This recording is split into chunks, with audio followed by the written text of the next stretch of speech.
Autoridades, senhoras e senhores, bom dia.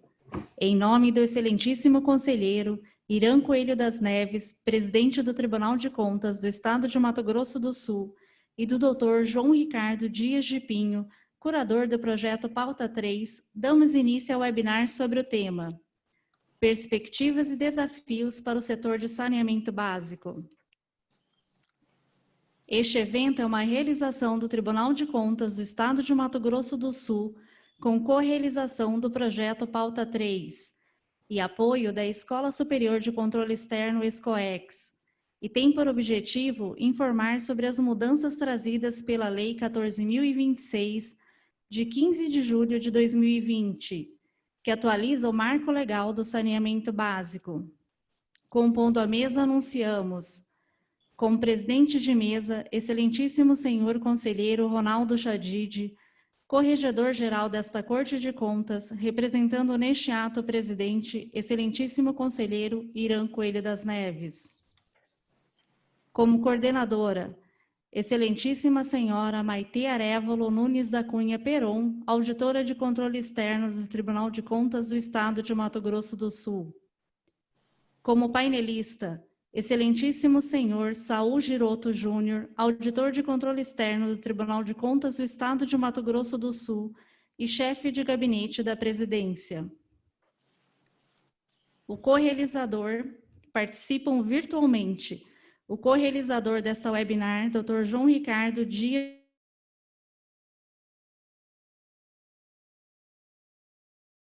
excelentíssimo senhor Eduardo Correia Riedel, secretário de Estado de Governo e Gestão Estratégica, representando neste ato o governador do Estado de Mato Grosso do Sul, excelentíssimo senhor Reinaldo Zambuja. A coordenadora, excelentíssima senhora Ana Carolina Ali Garcia, consultora legislativa e procuradora-chefe da SEJUR, da Secretaria de Estado de Governo e Gestão Estratégica de Mato Grosso do Sul. E os componentes do primeiro painel. O expositor, excelentíssimo senhor Tasso Gereissati, senador da República pelo Estado do Ceará e relator do projeto de lei. O palestrante, excelentíssimo senhor Fernando Marcato, secretário de Estado de Infraestrutura e Mobilidade de Minas Gerais. Os convidados especiais, excelentíssimo senhor Geninho Zuliani, deputado federal pelo Estado de São Paulo e relator. Senhor Venilton Tadini, presidente da Associação Brasileira da Infraestrutura e Indústrias de Base. E os painelistas, excelentíssima senhora Eliane Detoni, secretária especial do Escritório de Parcerias Estratégicas do Mato Grosso do Sul. Senhor Manuel Renato Machado Filho, diretor de programa da Secretaria Especial do Programa de Parcerias de Investimento do Ministério da Economia. Senhor Oscar Cordeiro Neto, diretor da Agência Nacional de Águas e Saneamento Básico, ANA.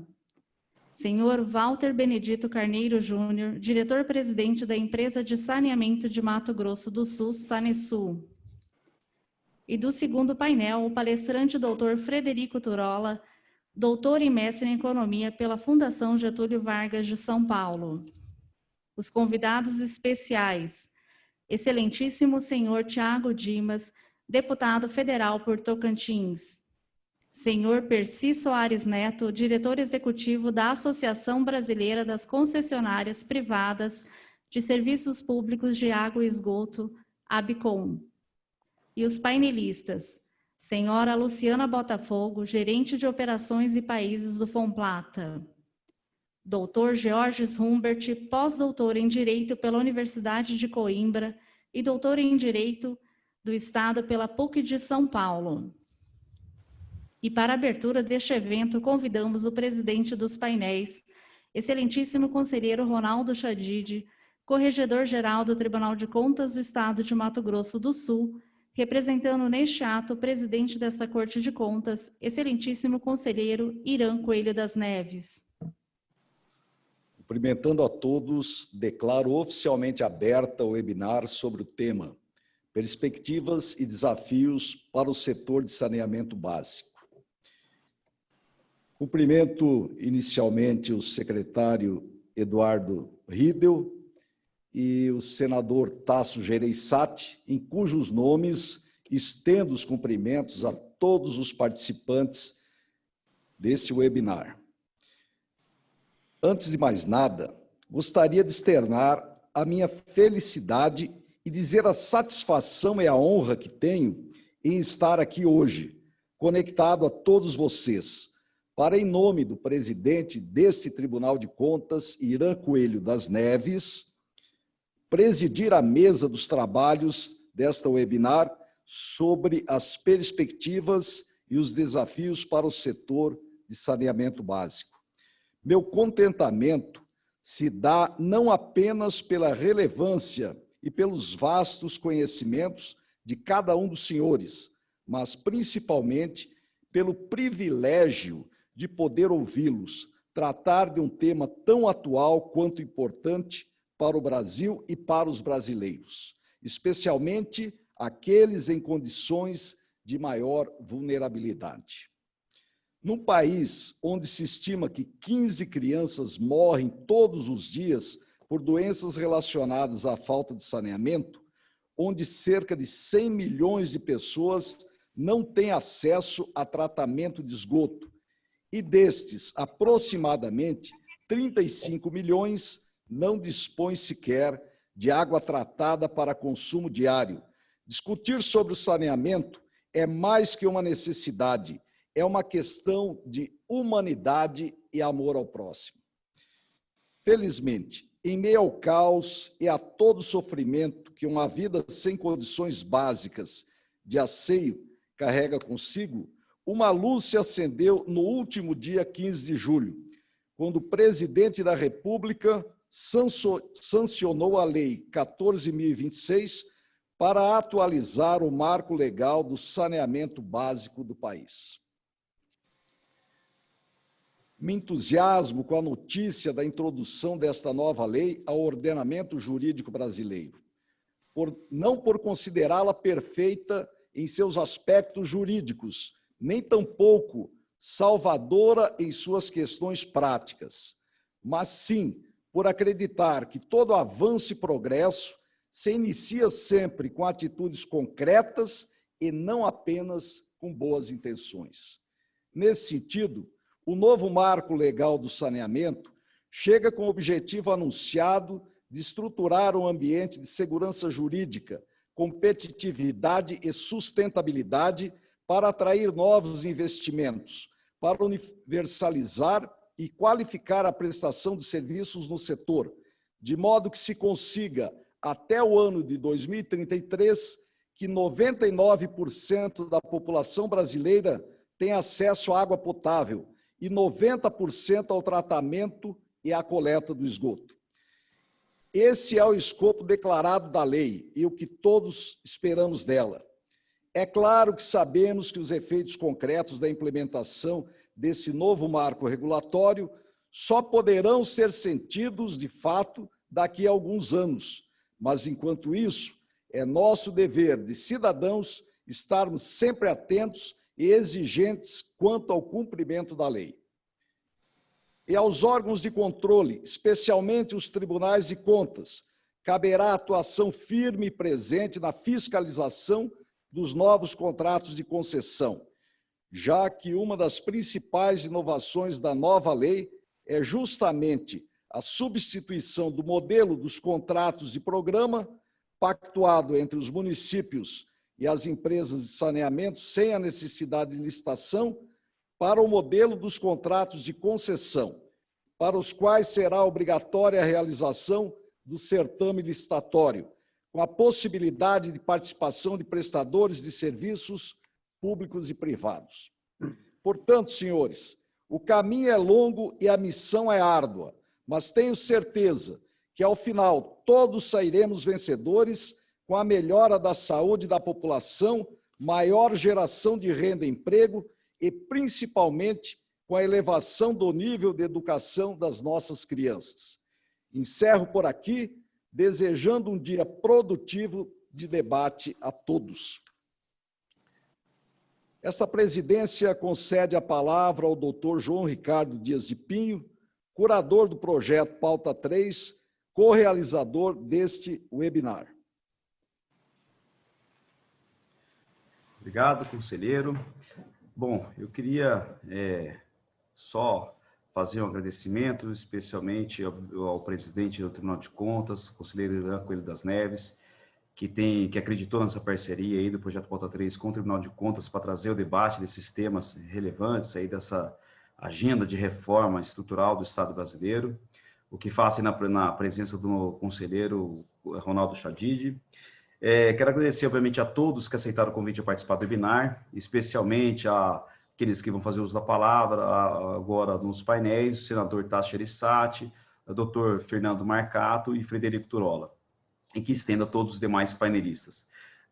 O projeto Pauta 3, quando nasceu, né, a nossa ideia era exatamente isso, eu sempre brinco, pré-pandemia, né, era exatamente poder usar dessas mídias para facilitar a reunião das principais autoridades, os principais especialistas dos assuntos que têm tomado a pauta aí dos três poderes. E também que fosse ele colaborativo, pudesse contar com a participação e colaboração de todos. E acho que esse seminário, esse webinar de hoje demonstra bem isso, porque, na verdade, os grandes responsáveis pela realização do webinar foram as coordenadoras Ana Carolina, a doutora Maitê, do Tribunal de Contas, a organizadora, né, de todo o aparato, a estrutura do seminário, que é a Tiziane, a quem fica o meu agradecimento, e o apoio especial, que a gente sabe, da Eliane Detone, aí, que deu todo um apoio para que o seminário pudesse ser realizado. Então, acho que isso aí representa bem a gênese de como o projeto nasceu e quais são os objetivos do projeto.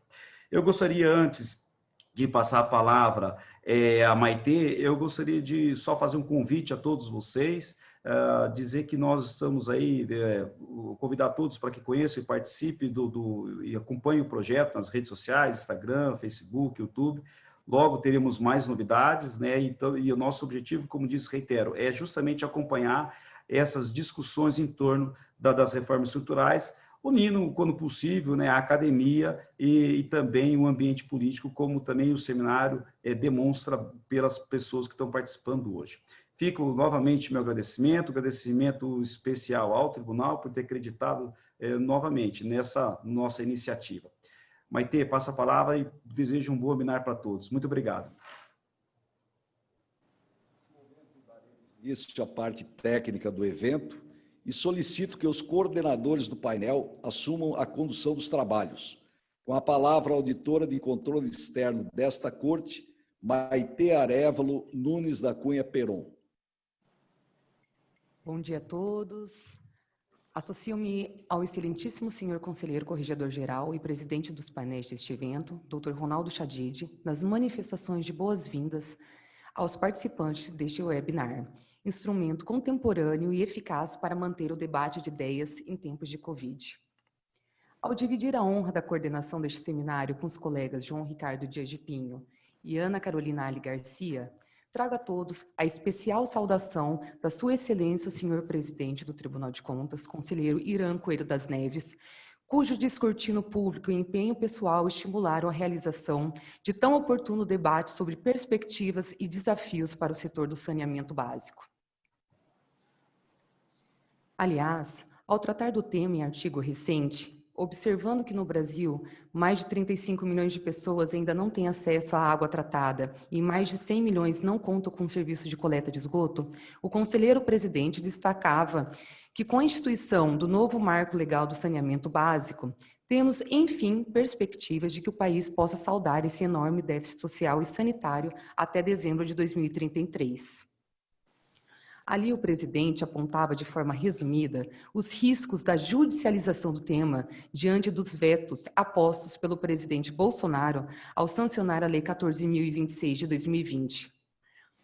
O mais controverso desses vetos, destacava o artigo, suprimiu a garantia de que empresas públicas ou sociedades de economia mista que prestam serviço de saneamento básico possam renovar seus contratos por mais de 30 anos sem licitação pública. Como sabemos, a judicialização veio antes mesmo que o Congresso tenha apreciado os vetos presidenciais, quando o PDT, Partido Democrático Trabalhista, moveu junto ao STF ADI contra diversos dispositivos do novo marco do saneamento básico. Assim, Enquanto o STF e o Congresso não se manifestam sobre a ADI, sobre os vetos do presidente, mantém-se a insegurança jurídica que esperava fosse dissipada com a sanção da Lei 14.026 de 2020. E é nesse contexto de expectativas e incertezas que se projetam a importância e a oportunidade deste seminário online, que reúne especialistas renomados, expressivas lideranças políticas e empresariais, além de técnicos e autoridades governamentais, para debater um tema que está entre os mais relevantes e urgentes da agenda nacional. Todos nós, participantes dessa webinar, somos movidos pela certeza de que o Brasil não pode continuar ostentando índices de saneamento básicos condizentes com a realidade do século XIX. Bom dia a todos e um excelente webinar. Neste momento, passo a palavra à coordenadora do painel, excelentíssima senhora Ana Carolina Ali Garcia, consultora legislativa e procuradora-chefe da Secretaria de Estado de Governo e Gestão Estratégica, SEGUR. Bom dia a todos. Inicialmente, o meu reconhecimento ao presidente desta Corte, Irã Coelho das Neves, por fomentar espaços de debate como este e pela especial atenção dedicada ao tema do saneamento, com artigos recentemente publicados. Cumprimento o presidente deste painel, corregedor-geral do TCE, conselheiro Ronaldo Chadid, cuja cadeira cativa em eventos dessa natureza sinaliza o seu compromisso com discussões técnicas e acadêmicas. Meu agradecimento ao secretário de Estado de Governo e Gestão Estratégica, Eduardo Riedel, cuja participação nesse debate nos honra e se mostra precisa pela coordenação que exerce junto à carteira de projetos estratégicos do Estado, dentre eles o do saneamento, colocando Mato Grosso do Sul como pioneiro no cenário nacional na busca da universalização. Ao projeto Pauta 3, na pessoa do seu curador, Dr. João Ricardo, e à equipe técnica do TCE, em nome da doutora Maitê e Tiziana, meu agradecimento, rogando que outros eventos dessa natureza propiciem a coparticipação da consultoria legislativa do Estado. Por fim, meu registro especial, aquela que nos abriu muitas portas para que o evento de hoje pudesse estar coroado por renomados profissionais e estudiosos do tema, cujas ações, capitaneadas à frente do Escritório de Parcerias Estratégicas de Mato Grosso do Sul, tanto orgulham e inspiram. Obrigada, querida Eliane Detoni. A incapacidade de o poder público sozinho atender com efetividade a forte demanda reprimida do setor e a instabilidade jurídica vivenciada contribuíram para que o discurso pela necessidade de um novo marco regulatório ganhasse adeptos. A agenda da universalização do saneamento no Brasil é urgentíssima. Diante do novo arranjo normativo imposto à prestação de serviço de saneamento, propomos, nesta manhã, a compartilhar reflexões acerca das perspectivas e desafios para o setor. Palestrantes, convidados especiais, painelistas e inscritos, sejam todos muito bem-vindos.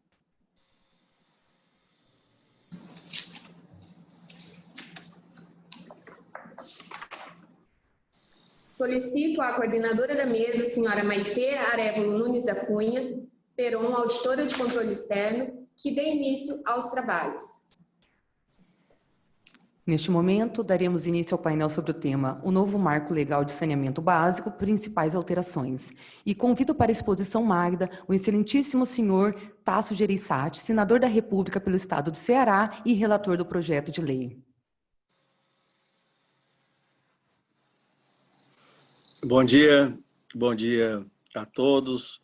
Bom dia, doutor Chedi, a senhora Maitê, o secretário Hitzel, e a todos os membros da mesa e todos aqueles que tornaram possível esse evento, começando por agradecer o convite e essa oportunidade de estar conversando com todos vocês aí sobre o marco do saneamento. E quando eu dou esse abraço, eu queria aproveitar, pedir ao que é o secretário que encaminha ao meu amigo Azambuja, governador Azambuja, os nossos votos de pronta recuperação e que esteja já de volta o mais cedo possível a seu excelente governo em Mato Grosso do Sul.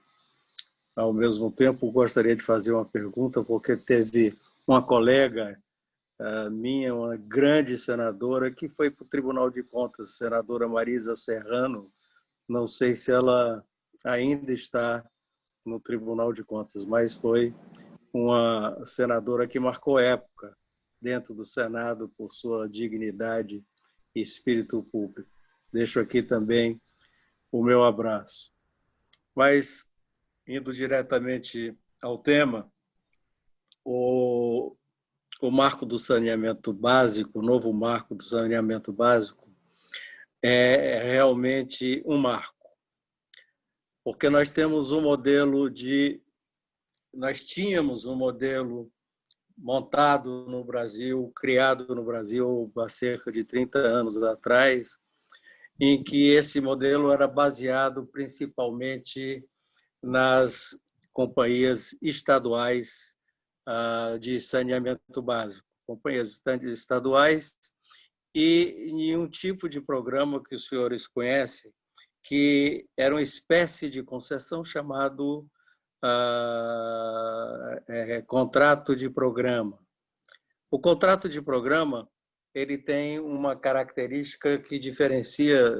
Estou ensinando o Pai Nosso a vigário, mas, enfim, só para fazer um histórico, o contrato de programa foi o principal instrumento que foi usado para concessão para empresas de saneamento básico durante esses últimos anos,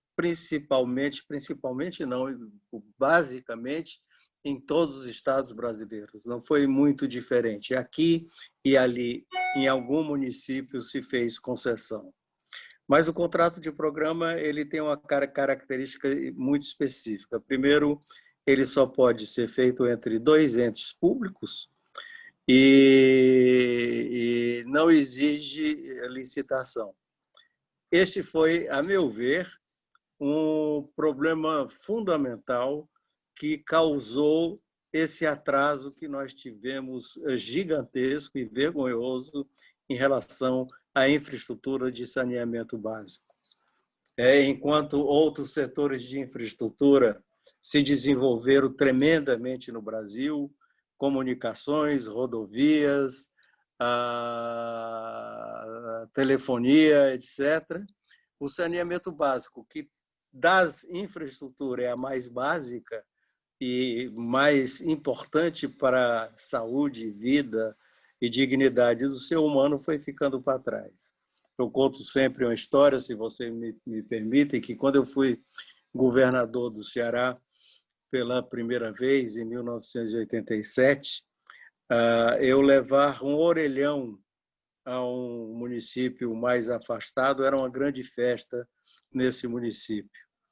E hoje eu chego nesses municípios e não tem ninguém que não tenha um celular pendurado no cinto ou um celular na mão. A infraestrutura daquela época de saneamento, no entanto, não mudou muito. Não mudou muito nesses municípios, mudou muito pouco nas capitais, e esse retrato se espalhou pelo Brasil inteiro. Uma das causas dessa expansão e crescimento das outras infraestruturas no Brasil, evidentemente, foi a privatização. Mas eu queria deixar bem claro aqui que o novo marco do saneamento básico não é um projeto de privatização. Ele não exclui nem obriga a privatização. É muito importante dizer isso porque, em determinado momento, essa discussão deixou de ser técnica e passou a ser ideológica. Aqueles que são mais estatistas, aqueles que são mais privatistas. Não é essa a questão básica que foi colocada.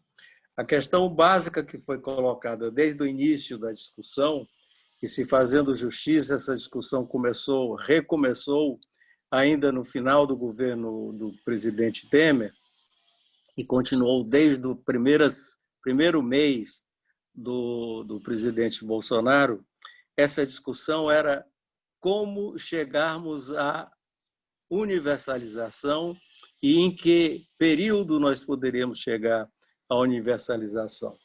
Então, foi tecnicamente estabelecido como viável e possível a universalização, e eu chamo universalização, aí é uma maneira de dizer que não é 100%, mas perto de 100% de água tratada para todos os brasileiros e 90% de esgotamento sanitário para os brasileiros até 2033, com algumas características que têm que dar flexibilização, porque as diferenças no Brasil, e principalmente entre os municípios, são muito grandes. Então, a ideia era universalizar nesse período de tempo. Foi feito também uma avaliação quais seriam os recursos necessários para que esses objetivos fossem alcançados. E estudos diferentes, com metodologias diferentes, calcularam que nós precisaríamos de cerca de entre 500 a 700 bilhões de reais nesse período para conseguirmos esse objetivo. Há uma variação muito grande, porque, como os senhores conhecem, em determinadas regiões das cidades, em determinados municípios, em determinadas áreas mais vulneráveis, não era possível se fazer simplesmente um projeto de saneamento, no sentido mais restrito da palavra, simplesmente a colocação de tubos, água, estações de tratamento, etc. Mas precisaria, determinadas áreas e regiões, de outros investimentos também, como arruamento, até moradias, mudança de moradia, de deslocamento de moradores, etc. Então, esses estudos variavam entre 500 a 700 bilhões de reais. Naquela época, ou seja, pré-pandemia, nós sabíamos e tínhamos a consciência que o país, a União, os estados e os municípios não teriam as condições financeiras suficientes para levantar esses recursos, investir esses recursos ou alavancar esses recursos. Então, era necessário e absolutamente essencial que se abrisse uma brecha para a participação da empresa privada nesses investimentos. E para que essa participação fosse viável, seria necessário atrair investidores nacionais, investidores internacionais. No momento em que nós votávamos e discutíamos isso e principalmente durante esse ano, ficou muito claro que os investidores enorme por esse tipo de investimento aqui no nosso país. Por quê? O investidor institucional, os investidores, os grandes fundos, têm regras de como e devem investir, que tipo de investimento pode ou não pode ser feito, regras de compliance. E a infraestrutura, normalmente, é o setor mais desejado por esses grandes fundos internacionais.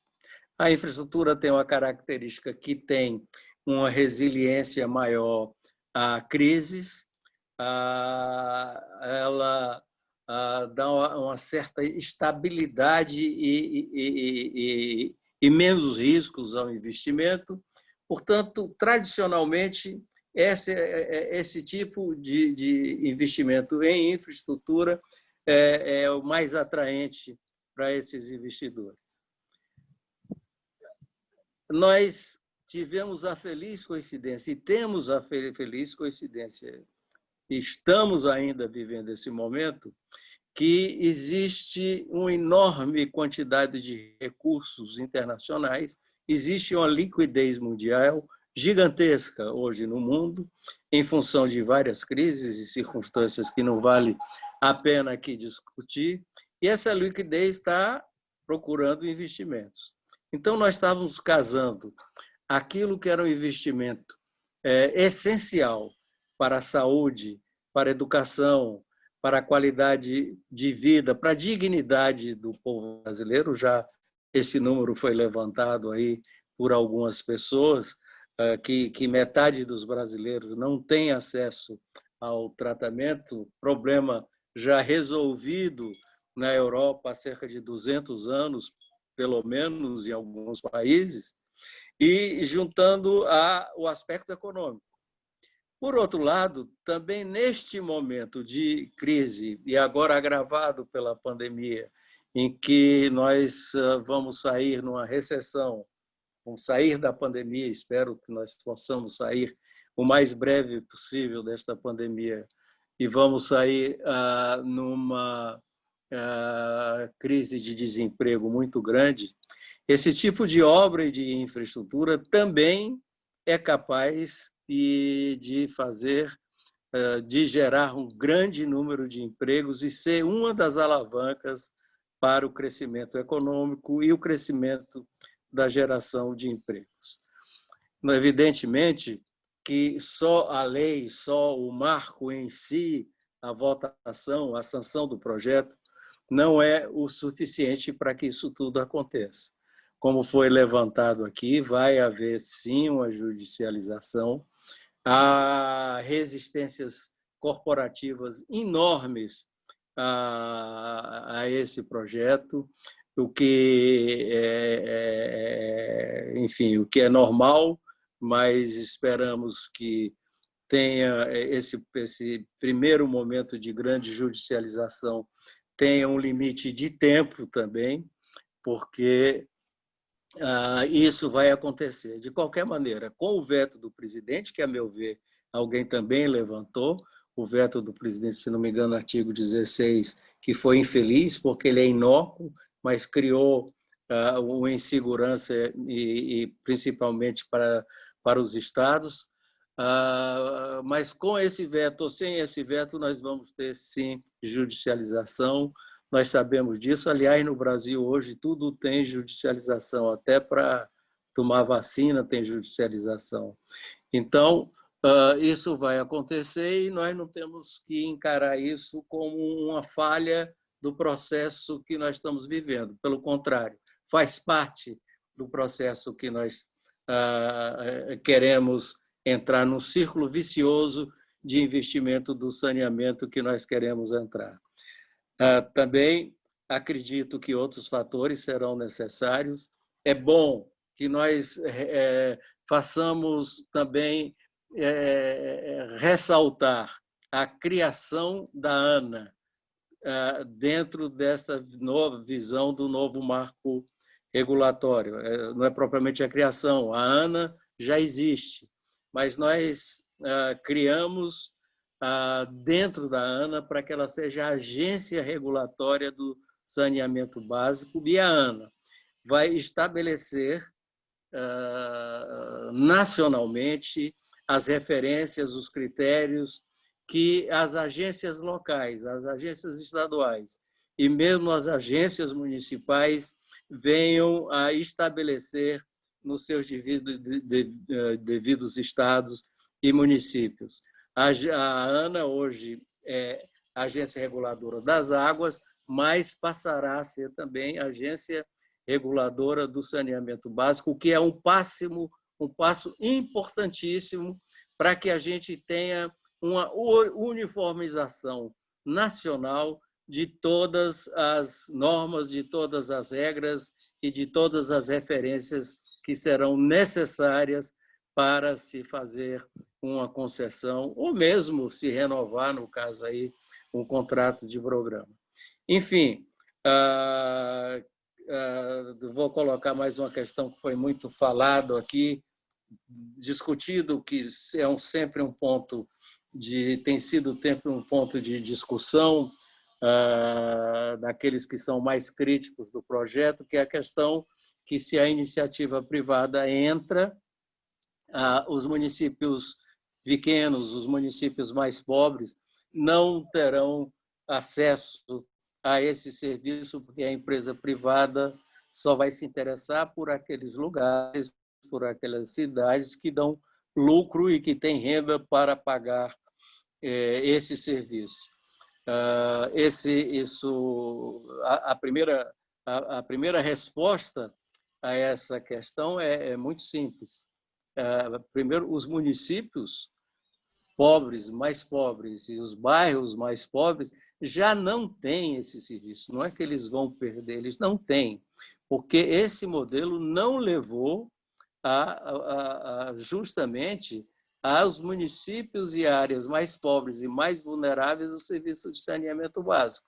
Estou falando aí com nossos amigos de Campo Grande, do interior do Mato Grosso do Sul também, e garanto que vocês têm saneamento básico passando na porta de todos vocês. Mas quem não tem saneamento básico em Campo Grande ou Mato Grosso ou outros municípios de Mato Grosso do Sul são justamente as horas mais pobres e mais vulneráveis aí do estado, como acontece em todo o Brasil.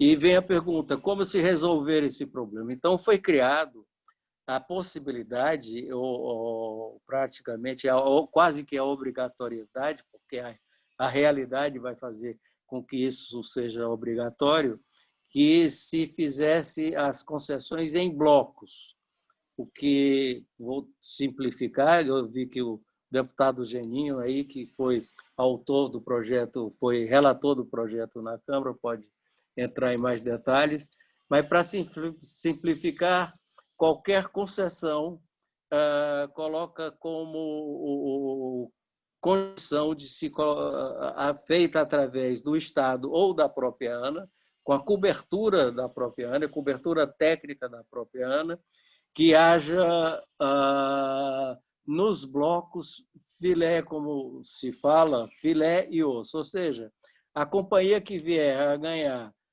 uma concessão para cidades ou bairros mais ricos e de potencial de rentabilidade maior, levam juntos municípios mais vulneráveis, fazendo assim um bloco.